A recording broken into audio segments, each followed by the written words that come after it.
Welcome to the Talking Shh podcast. That's right. We'll be talking about music, albums, live shows, bands we love, bands not so much. Again, we're talking shh. Join me, Scott Nokon, and Stephen James. All right. So we are back.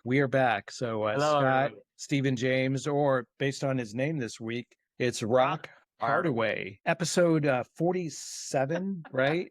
Is that where we're at? I guess I could change my name. No, leave it. It's Yeah. funny. Leave it 3 away from 50. Yeah, so we're almost there. We keep going. Again, as always, we appreciate you guys tuning in week after This is week. gonna be fun. Wherever you can stream, in Spotify, Amazon, iHeartRadio, all that. We appreciate it. And then on YouTube, we got the full video. You get the full image, and we got tons of shorts and other little vignettes, right? Yeah, that you can go very ahead. fun. So we appreciate it. The streams continue to pile up. We want to continue to get you guys to subscribe. So if you're going out there, if you're clicking on it, if you're watching it and you're liking it, just subscribe. It costs you no money. Nope. And there should be little shame for you watching us, right? So if anything, maybe get something. And like we've said in the past, there's something you want us to talk about, we are way open. Yeah. We typically, Scott and I, just kind of go with the flow or flow with the go about what we discuss. Typically it's life, and then we talk about music. It can be anything. But if you guys have something you want to hear us talk about, by all means, please hit us up. We are open to anything. Well, almost anything. Almost anything. Yeah. We tend to draw the line. But for tonight, what we wanted to do is talk about Motley Crüe. So Motley Crüe formed in 1981, American heavy metal band known for their hedonistic lifestyle and influential music. How's that, Stephen? Let me go through their studio albums and some key events, and if I can not, I got Motley Crüe story for you. Yeah. So let's go. Yeah, I would like you to do that. So let me run through their records. I'm give you the title, the year, the top songs, and the approximate album sales. I love that you have that coming in 1981. Too Fast for Love. Love this record. I did too. Live Wire, Piece of Your Action. It's just such a gritty, kind of raw, punkish sound to it.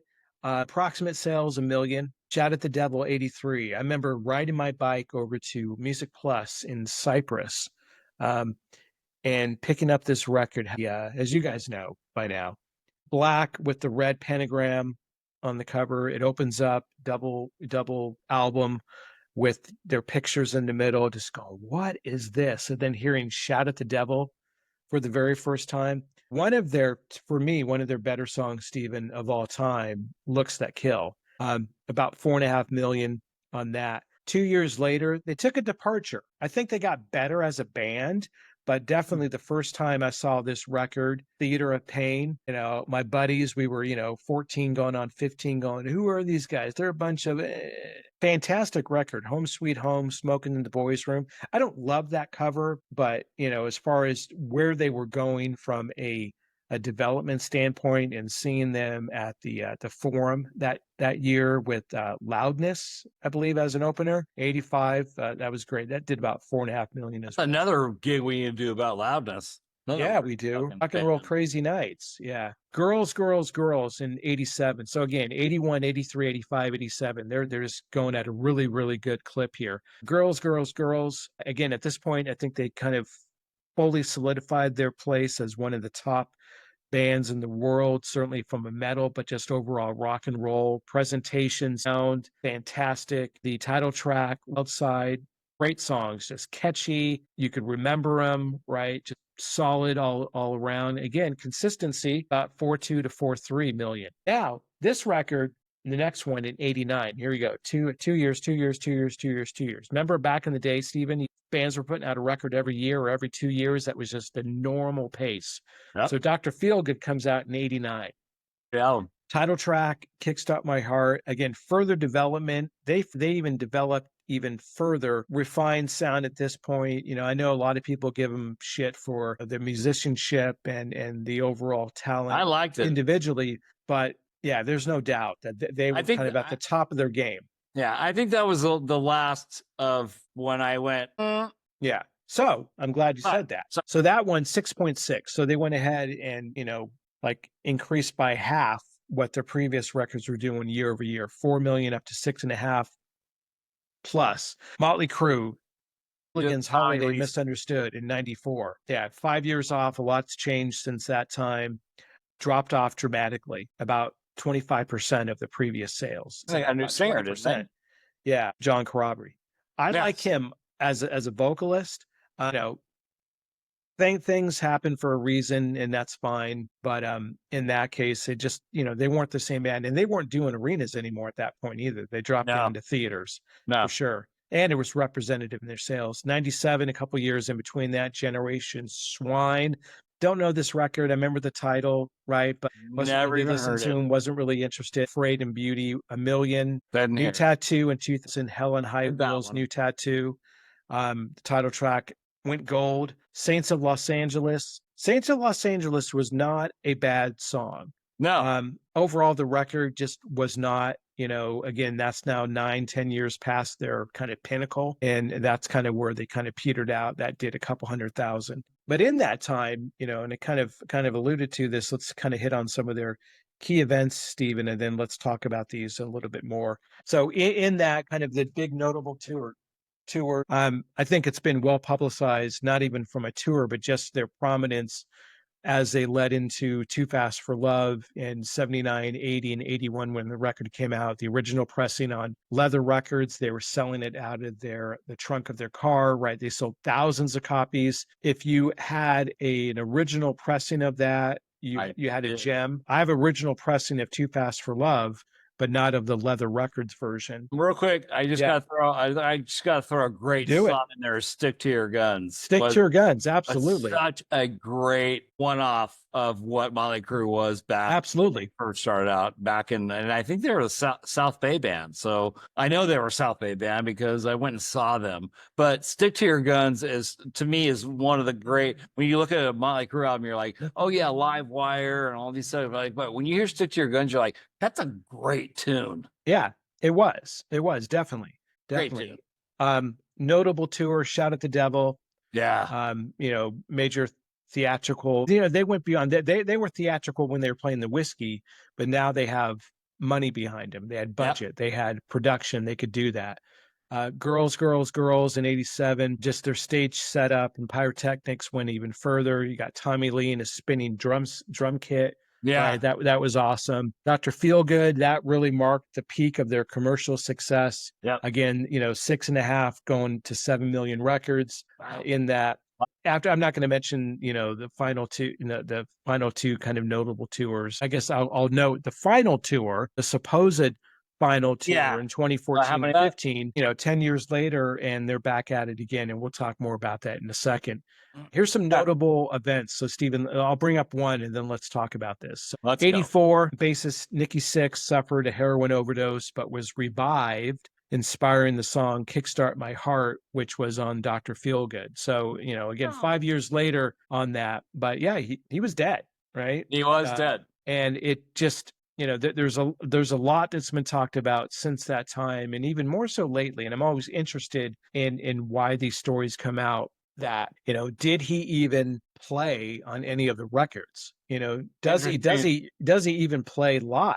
But there's a lot. There's a lot of it that says that he writes most of the songs, right? Which is interesting because if he's faking, whether it's true or not, I mean, I don't care. Yeah, we kissed it with Paul Stanley, but we're not comparing them. I'm just saying that when I saw them, the first time I saw them was at Santa Monica Civic Center. Yeah, and that was right when their first album came out, and they killed it. It was amazing. I was like, this is the coolest band I ever said. And we'll talk about that in another show where I got in trouble for going to that. But no, that's your dad. Yeah. Yeah, my dad. You got a ride and have a ride on the way back. Had to call him. No, yeah, you remembered. Yeah. 98 drummer Tommy Lee incarcerated for spousal abuse, leading to his temporary departure from the band. 2001. 2001. I don't know why I had to say it that way. 2001 released their autobiography, The Dirt, which later became a Netflix biopic. I've heard biopic, but it's biopic. No? And you got to remember the in Redondo Hermosa Beach where Vince was driving Razzle from, and I can't remember the band name, where he crashed and killed. I think it was the drummer for Hanoi Rocks. Yeah, Hanoi Rocks. So I in didn't '84. Yeah, didn't bring that down, but these are things that had happened in this Motley Crue world. Yeah, 100%. And that's a lot happened there. That and it's not funny, but just in that I was watching a show the other night, and it's a 3-part series, and I gotta just go to my bookcase because I can't remember the book right now. Nothing But a Good Time. So it's a novel. Sorry, off the microphone. Nothing But a Good Time. It was a novel that was written, came out a couple years ago, and there's a 3-part series on Hulu, and it's cool. It talks about and Motley Crue's featured prominently in it, but it kind of breaks it up into 3 chapters. The initial early days of the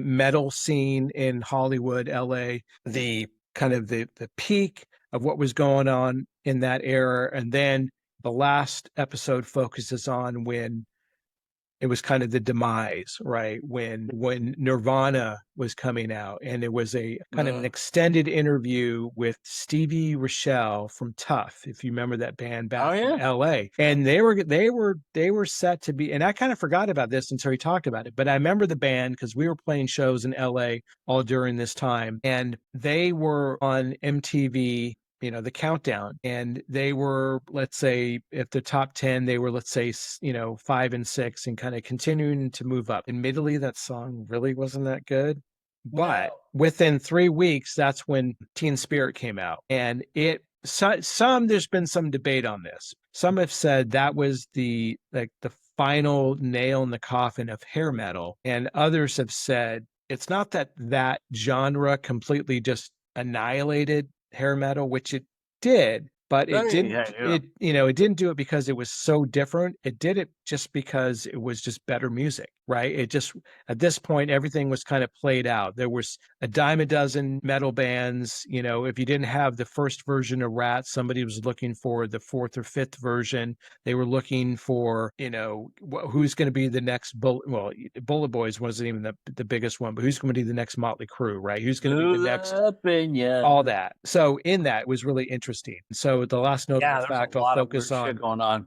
Yeah, was announced now, and then it was delayed from right now, March and April, to September, October, is the Motley Crue residency at the Dolby Live at Park MGM in Las Vegas. Yeah.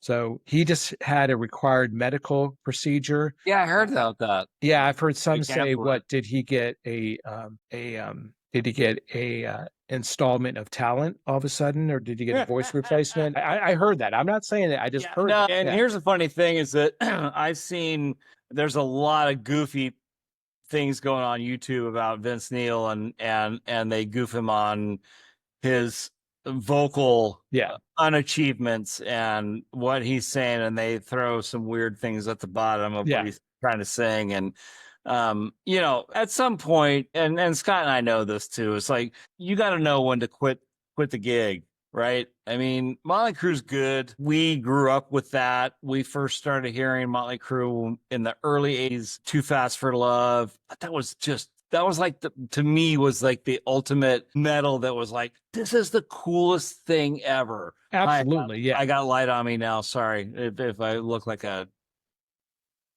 go. Oh. But when you hear that things are like, oh, we got to pull the plug on the gig, it's like, what is that? Why is that? And Vince has always been like, it's like, oh, he has to lose weight, or he has to go through this, or he has to go through that. I would never pass judgment on this band. Yeah. This band to me was that's what I want to hear. And I loved it. Yeah. And it sucks to hear that they're going. I think, to me, and Scott may disagree with me, I think it's time to just hang it up. Perfect. Yeah. One of their songs, there's a lyric, "Girl, don't go away mad. Girl, just go away." In this case, Crue, just go away. I mean, there's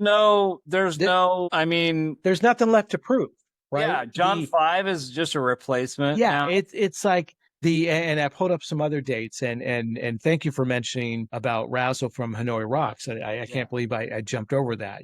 We had the year right of 1984, but in '89, Dr. Feelgood. That's one, two, three, not four, but five records in a row. Boom, boom, boom, boom, boom. Bangers, fantastic songs, aggressively picking up in record sales and popularity. Again, once they got into 94, that's when, obviously everything just changed and Vince Neil left. John Corabi came in. I love John Corabi as a singer. I think I don't know. He's got a great voice. Yeah. He was in Rough Cut, just had We that. used to call him Muff Cut. Sorry. Muff Cut. There we go. No, that's okay. But raspy kind of sound. Yeah, he did have a different style to it. Yeah. In that, in 22, kind of jumped over this one, but I didn't see the show and I was interested in going, but I would have gone if someone gave me a ticket. It was a stadium tour. I love it. Came through. Gave me a ticket. Same thing. Yeah. It's like handed out to me, but it was Def Leppard, Motley Crue, and Poison. And there was a lot to do, a lot of discussion about that. But, they sold out dates worldwide. They did. That was a good combination in that. But that was the final set of shows with Mick Mars. Mick they say he's like done. He's too old. He can't play anymore. I don't know. I don't know if that's true. It's like you hear one side of it. I don't necessarily think that that's really what came up. Yeah, another bullshit. To what you were saying is when you brought together Nikki Sixx, Tommy Lee, Mick Mars, and Vince Neil. That right there, back in 1981, formed one of the most powerful, quintessential bands, not just rock, not metal, but bands of all time. Absolutely. Shout at the Devil. I remember buying that going, can I play this? Is my mom going to yell at me? And again, Looks That Kill, Too Young to Fall in Love. I love those songs. Shout at the Devil. Again, that's such a killer song. That's probably those first two definitely are my most favorite records, and the rest there's just a really good, strong appreciation for it. But then after that, I remember trying to think back when I saw them last was probably 15 years ago, and I might be wrong. It was at the Forum. After it was redone, it was, remember, got converted to like a church. So this is after the Lakers left, and they did a lot of upgrades, and it ended up being like a killer sounding arena. So if it was 15 years ago, let's kind of say I can go ahead and check that. 15 years ago, maybe it was Saints of Los Angeles tour, which was 2008, and that stretched into 2010. So let's just say, just for argument's sake, and no one's arguing, right, Stephen, that's when it was. In this, over and over again, does Motley Crue proven that, at the time, they were one of the top bands in the world. Absolutely. Huge. Did they? And Tommy would always kind of prove it better with doing some sort of weird drum solo where he spun or did upside down. I know the very last one, their farewell thing, he did some roller coaster thing. But the weird thing that I've been hearing lately, and I don't want to make it turn shitty, but is that they're like, oh, they're all doing tracks now, like Kiss, like Paul Stanley's not singing the songs, or Nikki Sixx isn't playing the bass now. Yeah. It's like, whether or not that's true, I don't care. Motley Crue was one of the huge influences of my heavy metal career, and they truly were the biggest thing when heavy metal came out back in the 80s, and I got to go see them live. I was just blown away by this is the coolest thing ever. And to me, Motley Crue is what started heavy metal. Not saying Ozzy didn't do it, not saying all these other bands were Judas Priest, but for me, Motley Crue took me to what heavy metal was. Did they take you to the top? They did. Yeah. And then not only that, but Nikki Sixx played a bass solo and broke his heel and fell down. It happens. Yeah. So in that, Stephen, I think we'll wrap up here. We hit on the five records in a row, and I'm going to repeat those just for for the sake of this conversation, right? Too Fast for Love in 81, Shout at the Devil in 83, Theater Pain 85, Girls Tres in 87, Dr. Feelgood in 89. Again, a collective, we got, what's that, 10, 14, 18, about 20, 22 million records sold during that time, 5 in a row that were just bangers that really established them on the scene as the band to go to. Absolutely. Saw them live for a number of times. It was just always a good show, wasn't a disappointment. Later now, and we're not going to end on a negative note. I think they've overstayed their welcome. They should have left when they retired. That was all supposed to be, and now we're hearing it as of late of Kiss coming back and doing some stuff in Vegas. So we're not touring. This isn't a tour. It's like, you know what? At this point, just don't say you're retired. Don't say you're going away. Stop or continue doing it. Don't say it one way or the other. It doesn't really mean anything anymore. It just hurts your reputation. In fact, it can just kind of drive you in the ground and lose that appreciation. 100%. They've done enough over their time to be proven as one of the top metal bands of all time, but don't tour anymore. We don't need any new music. No, we've I agree. Seen it, we've loved it. We've enjoyed it. I want to remember, the classic era. And that's what I can go back to. I can pick up a record and put it on the turntable. I can find it on streaming. I'm 100%. Yeah, I mean, with the we're gonna end the tour, we're gonna do the end of the tour, or the end of the road, or this and that. It's like you should have done it a long time ago, because look at Paul Stanley's voice is shot. Vince Neil's voice is shot. You can see all the goofy people that are making him sound out to be like a clown on YouTube. And it sucks because, we grew up with these bands, and when they were in their prime, they were in their prime, and they're not in their prime anymore. So it's time to go. Yeah. Bye-bye. Let's end it.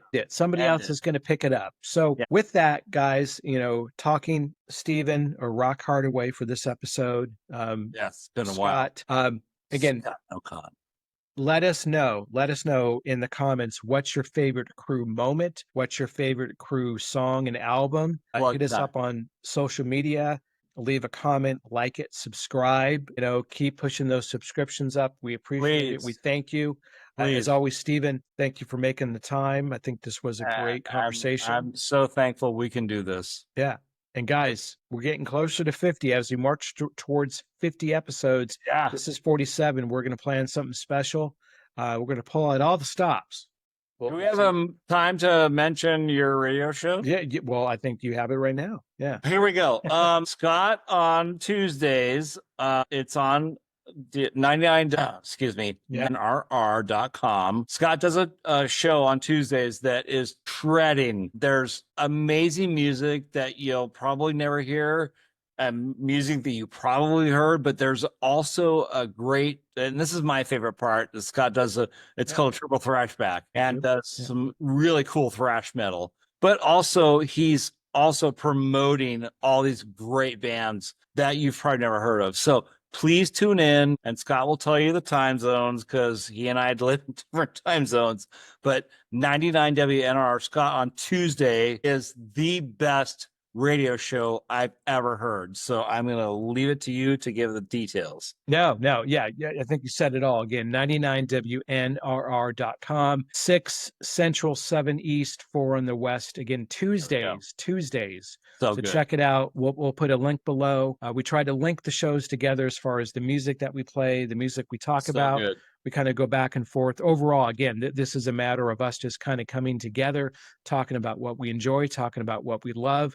We thank you guys for taking a few minutes out of your life. Hopefully this enhances it, doesn't detract. It enhances it, gives you something to talk about. And again, like Stephen said before, let us know what you think. Drop a comment below. And until next time, see ya. Thanks again for tuning in to the show. We'll be back every week with a brand new episode. Make sure you check us out on Instagram at Talking Show, and also listen on Spotify or wherever you can stream a podcast. See ya.